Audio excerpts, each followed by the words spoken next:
అన్న నమస్తే, మీ పేరేనా? నా పేరు సాంబశివరావు. సంవత్సరం గారు ఏం చేస్తారండి? నేను ఎలక్ట్రీషియన్. ఏం సార్ మరి ఈ రోజున గత ప్రభుత్వ హయాంలో తీగలాగితే డొంక కదిలినట్టుగా లిక్కర్ స్కామ్లో బడా నాయకులంతా బయటకు వస్తున్న పరిస్థితి. మనం చూసుకున్నట్లయితే జగన్మోహన్ రెడ్డి గారి పిఏ అకౌంట్లో 1000-1500 కోట్లు దొరకటం, మరి ఈ రోజున అదే లిక్కర్ స్కామ్లో రాజకేశ్ రెడ్డిని అరెస్ట్ చేయటం. ఏం సార్ అసలు ఓవరాల్గా అసలు లిక్కర్ స్కామ్ గురించి మీ అభిప్రాయం ఏంటి అసలు? లిక్కర్ స్కామ్ జరిగింది కాబట్టి వాళ్ళు అరెస్ట్కి గురయ్యారు. అందులో పెద్ద పెద్ద పెద్ద వాళ్ళ హస్తాలు ఉన్నాయి. పేర్లు అనవసరం. వాళ్ళ ప్రభుత్వంలో జరిగింది అవినీతి ప్రభుత్వం అది. దాంట్లో ఇంకా ప్రత్యేకంగా చెప్పేది ఏముంది? చట్టం దాని పని తాను చేసుకుపోద్ది. ఎవరు అక్రమంగా ఎవరైతే దోచుకున్నారో వాళ్ళందరి జాతకాలు బయటికి తీస్తారు. అలా వన్ బై వన్ అరెస్ట్ చేస్తారు. అది ఒక పక్కన మేము ఎలాంటి స్కాములు చేయలేదు, మా మీద అన్యాయంగానే ఈ విధంగా కేసులు పెడుతున్నారు కూటమి ప్రభుత్వ నాయకులు, అసలు ప్రభుత్వాన్ని ప్రశ్నిస్తే చాలు తీసుకెళ్ళి అరెస్టులు చేస్తూ ఉన్నారని చెప్పి అంటున్నారు. మరి ఏంటంటే నిజమేనా అదంతా? కూటమి ప్రభుత్వం మీద ఫస్ట్ నుంచి కూడా వీళ్ళు బురద చల్లడానికి ప్రయత్నిస్తారు. తప్పు చేసినోడు ఎవడో కూడా తప్పు చేసామని ఒప్పుకోరు. అది వాస్తవంగా అందరికీ తెలిసిందే. తప్పు చేసి మేము తప్పు చేయలేదని బుకాయిస్తారు. అది వేరే వాళ్ళ మీద అవతల ప్రభుత్వం మీద నెడతాం జగన్మోహన్ రెడ్డి గారి ప్రభుత్వానికి ఫస్ట్ నుంచి అలవాటు. అది మొత్తం దొంగల ప్రభుత్వం. ఏంటి ప్రజల కోసం గద్దెనెక్కిన ప్రభుత్వం అయితే కాదు. ఎంతసేపు అందిన కాడికల్లా దాచుకోవటం. అది అంటే ఒక పక్కన జగన్మోహన్ రెడ్డి గారిని గతంలో చూసుకున్నట్లయితే పూర్తిగా మద్యపానం నిషేధం చేసిన తర్వాత ఓట్లు ఎడతా అని చెప్పి అన్నారు. మరి గత ప్రభుత్వంలో మద్యం రేట్ల గురించి అసలు ఎలా ఉన్నాయన్న? మద్యం రేట్లు అసలు గత ప్రభుత్వంలో భారీగా ఉన్నాయి. సగానికి సగం. అంటే వీళ్ళ సొంత బ్రాండ్ల మీద వీళ్ళు ఇది చేసేసి వాళ్ళ లేబుల్ వేసుకొని అక్రమంగా చేసినాయి. పైనుంచి వచ్చినాయి కాదు. బ్రాండ్లు కూడా చాలా వేరే కొత్త బ్రాండ్లన్నీ దింపి దానికి కూడా మళ్ళీ ఫోన్పేలు అవి లేకుండా క్యాష్ రూపేణా దోచుకున్నారు.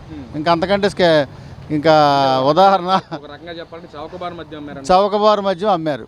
దానివల్ల ప్రజలు కొంతమంది చనిపోయారు కూడా, చౌక కూడా గురయ్యారు. అక్రమ మద్యం అమ్మారు. అయితే ఏంటంటే వాళ్ళ ప్రభుత్వంలో అవన్నీ కూడా కొట్టుకుపోయినాయి. అది గత ప్రభుత్వం చేసిన ఇది అంతా ఈ ప్రభుత్వం మీద రుద్దితే ఎలాగండి? ఇప్పుడు చంద్రబాబు నాయుడు గారు వచ్చారు. మామూలుగా కష్టపడే వాళ్ళకి ఏదో ఒక 100 రూపాయలకి మద్యం దొరికేలా చేశారు. అంతేగాని వాళ్ళేం స్కాములు గేములు ఏం చేయలేదే, దోచుకోలేదే. దోచుకుందల్లా ఉందంటే గత ప్రభుత్వమేనండి. అంటే ఏదైతే జగన్మోహన్ రెడ్డి గారు చౌకబారు మద్యం అమ్మేసి ప్రజల ఆరోగ్యంతో కానీ ప్రాణాలతో కానీ ఇలా ఆడుకోవటం ఎంతవరకు కరెక్ట్ అంటారు? అది అమాయకులకి తెలియదు కాబట్టి అది అలా ఆడుకోవటం. ఇప్పుడు మద్యం అమ్ముతున్నారంటే ఎవరైనా సరే 90% తాగేవాళ్ళు ఉన్నారు కాబట్టి ఈ కూలీ నాలెడ్జ్ చేసుకునే వాళ్ళు మద్యం తాగుతారు. కానీ కల్తీ మద్యం ఇట్లాగా చౌకబారు మద్యం అమ్మేసి దాంట్లో కల్తీ చేసేసి ప్రజల చౌక కారణమైంది అంటే గత ప్రభుత్వమే. ఈ ప్రభుత్వం వైఫల్యం అయితే ఏమీ లేదు. అది వాళ్ళ తప్పుల్ని ఈ ప్రభుత్వం మీద రుద్దడానికి చూస్తున్నారండి. అంతకంటే కారుమూరి నాగేశ్వరం అనే అతను కూడా ఇంటి సోదాలు ఈడీ సోదాలు చేయటం ఈ లిక్కర్ స్కామ్ గురించి ఏంటి అసలు ఎలా చూడవచ్చు? అది వాస్తవంగా అతను చేశాడు కాబట్టి దొరికాడు, అరెస్ట్ చేశారు. దాని వెనకాల బడా నాయకుల హస్తం కూడా ఉంది. సాక్షాత్తు ముఖ్యమంత్రి గారి మాజీ ముఖ్యమంత్రి హస్తం కూడా ఉంది. అంటే ఇక్కడ జగన్మోహన్ రెడ్డి గారేమో అసలు నాకు ఎలాంటి లిక్కర్ స్కామ్ చేయలేదు, మద్యం వచ్చిన డబ్బులు కూడా ప్రజలకే పథకాల రూపంలో ఇచ్చాను, అసలు ప్రభుత్వ ఖజానా కూడా దానిలోనే నింపానని చెప్పి మాట్లాడారు కదా ఎప్పుడు మీటింగ్ పెట్టినా సరే. అది అవాస్తవం అండి. జగన్మోహన్ రెడ్డి ఏం చేయడండి. వాళ్ళ కింద ఉన్న వాళ్ళతో చేయిస్తాడండి. మొత్తం ఆయన చేయిస్తాడు. ఆయన ఒక నియంతలాగా పాలించి ఇప్పుడు మామూలుగా మంత్రులు కూడా డైరెక్ట్గా వెళ్ళి ఆయన కలిసేది ఉండదండి. మధ్యలో సజ్జల రామకృష్ణారెడ్డి వాళ్ళని కలవమంటాడు, ఆయనే ఇస్తాడు సలహాలన్నీ. ఈయన డైరెక్ట్గా ఎవరితో మాట్లాడండి. కానీ చేయించేది మొత్తం ఈయనేనండి. కానీ ఈయన పేరు బయటకు రాకుండా చేస్తాడు. అంటే దొరుకుతారంటారు లిక్కర్ స్కామ్లో ఎవరైతే మీరు అన్నారు బడాబాబులు మొత్తం ఉన్నారన్నారు. బడాబాబులు ఎవరైతే ఉన్నారో దీని వెనక ఎవరైతే అవినీతి జరిగిందో ఖచ్చితంగా ప్రభుత్వం దర్యాప్తు చేస్తుంది. ఈడీ వాళ్ళని ఎవరైతే ఉన్నారో వాళ్ళందరినీ అరెస్ట్ చేస్తుంది. అంటే గతంలో మనం కూడా చూసాం ఏదైతే లిక్కర్ స్కామ్ డబ్బులు మొత్తం హవాలా రూపంలో మార్చేసిన విధంగా సోషల్ మీడియా చాలా వైరల్ అయిన కూడా పరిస్థితి. పెద్ద డబ్బులు కట్టలు పోగు చేసి దాన్ని అంతా దొరికిన తర్వాత కూడా అతను టీడీపీ వాళ్ళు ఇదంతా చేశారని చెప్పి కూడా చాలా వైసీపీ నాయకులందరూ మాట్లాడిన పరిస్థితి. ఇందాక కూడా మీకు అదే చెప్పానండి. తప్పు చేసినోడు ఎవడో కూడా నేను తప్పు చేశానని చెప్పరు. ఎంతసేపు ఎదుటి వాళ్ళ మీద తోసేయడానికే చూస్తారు. ఎందుకంటే ఈ కేసు తప్పుదోవ పట్టించి ప్రజల దృష్టి అటువైపు మరలేలాగా చేస్తారండి. కానీ ఖచ్చితంగా తప్పు చేసిన వాడికి శిక్ష అనుభవించాలి.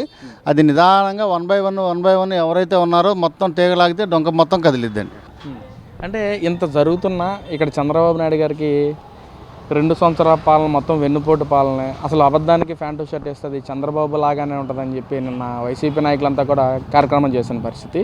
అసలు ఎలా చూడొచ్చు? వెన్నుపోటుకి 2 సంవత్సరాలు అంటా ఉన్నారు. మరి కరెక్టేగా, ఇప్పుడు వెన్నుపోటు పొడిచింది చంద్రబాబు నాయుడు గారు కరెక్టేగా. ఏ పరంగా అంటారు? ప్రజలకి సంవత్సరానికి 3 సిలిండర్లు ఫ్రీ అన్నాడు, మహిళలకి ఇచ్చాడు.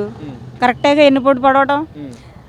స్త్రీశక్తి బస్ అన్నాడు, ఫ్రీ బస్ అన్నాడు మహిళలందరికీ. ఆధార్ కార్డు తీసుకుని వెళ్తే పరస కూడా అవసరం లేదు, హ్యాపీగా రాష్ట్రం మొత్తం తిరగచ్చు. అది వెన్నుపోటేగా.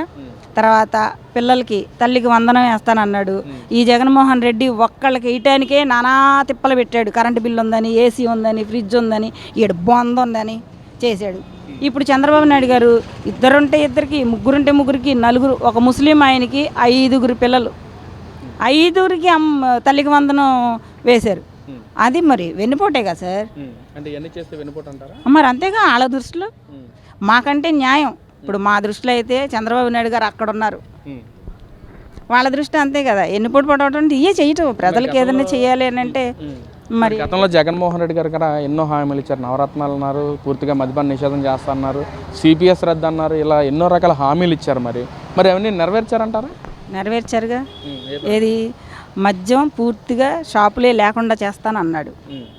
1కి 10 షాపులు ఇచ్చి చీప్ మంది ఇచ్చి జనాలు జీవితాలతో ఆడుకున్నాడు.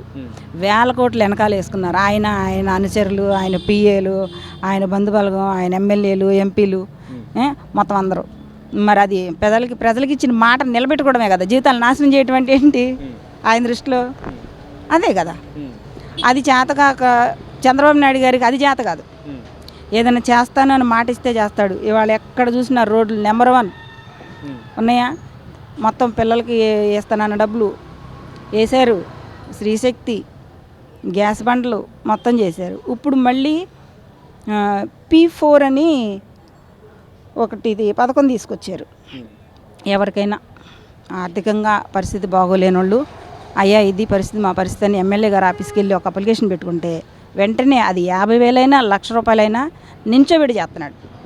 షాప్ అయినా ఏ వ్యాపారమైనా సరే అదొకటి తీసుకొచ్చారు. ఇంకేం కావాలి మాకు? ఆటో కావాలంటే ఆటో ఇప్పిస్తున్నారు,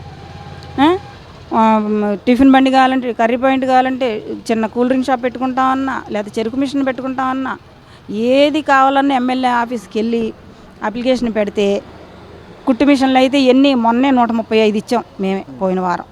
135. ఇంత జరుగుతున్నా సరే డెవలప్మెంట్ జరుగుతుంది అంటున్నారు, పథకాలు ఇస్తా ఉన్నారు అంటున్నారు. P4 పథకం కింద సామాన్యులకి ఎంకరేజ్ చేస్తూ ఉన్నారని చెప్పి అంటున్నారు. కానీ ఎందుకని వైసీపీ నాయకులు వెన్నుపోటుకు 2 సంవత్సరాలు, చంద్రబాబు ప్రజాపాలన అంటే తెలియట్లేదు, జగన్మోహన్ రెడ్డి చూసి నేర్చుకోవాలని చెప్పి ఈ విధంగా మాట్లాడటం ఏంటి? అసలు ఎలా చూడొచ్చు? ఇప్పుడు మనం చేయలేని మంచి ఎవరన్నా చేస్తే ఒప్పుకునే ధైర్యం అందరికీ ఉండదు. ఈ జగన్మోహన్ రెడ్డికి అసలు లేదు. ఇగో ఒప్పుకోవడానికి మనస్సాక్షికి తెలుసు. వాళ్ళకి గుండెల మీద చేసుకుంటే మనం ఏం చేసాము ప్రజలకి, వాళ్ళు ఏం చేస్తున్నారు అన్నది వాళ్ళకి తెలుసు. కాకపోతే ఈగో అడ్డొస్తుంది అనమాట ఒప్పుకోవడానికి.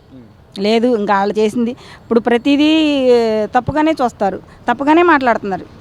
అదే కదా ఇప్పుడు మాట్లాడేది. ఇప్పుడు ఆ వైజాగ్ స్టీల్ ప్లాంట్ గురించి మాట్లాడచ్చో మాట్లాడకూడదు, కానీ మొన్న లోకేష్ బాబు వెళ్ళారు. వెంటనే ఆయన ఇక్కడ లేడు ఇండియాలో, అయినా సరే విషయం తెలియగానే వెంటనే వెళ్ళి నేను ఆ కుటుంబాలను ఆదుకుంటాను, వాళ్ళకి నేను అండగా ఉంటాను, టైం గుర్తుపెట్టుకో, డే టు టైం అని చెప్పి మీడియా వాళ్ళందరికీ చెప్పి మళ్ళీ 24 గంటల లోపు అందరికీ చెక్కులు ఇప్పించారు లక్షల మీద. మళ్ళీ వాళ్ళ కుటుంబాలకు 90 రోజుల్లో నేను వాళ్ళకి అండగా ఉంటాను, వాళ్ళకి జాబ్స్ ఇప్పిస్తానని మళ్ళీ మాట ఇచ్చాడు. ఖచ్చితంగా చేసి తీరుతాడు. అది మొగొడతనం, అది నాయకత్వం, అది ప్రజల పట్ల ఉన్న భరోసా.